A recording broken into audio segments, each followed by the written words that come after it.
This tiny bird glitters like a gem. But do you know its secret? Known as the brown-throated sunbird, it lives across tropical islands of Indonesia.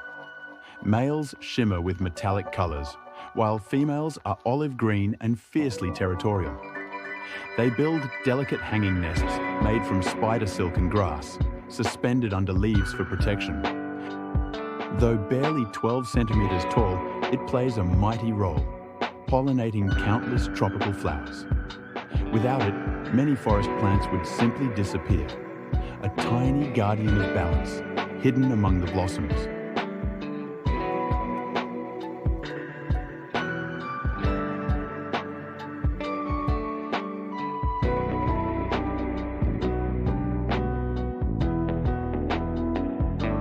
Follow Mystic Wild Indonesia and discover more wild wonders in 60 seconds.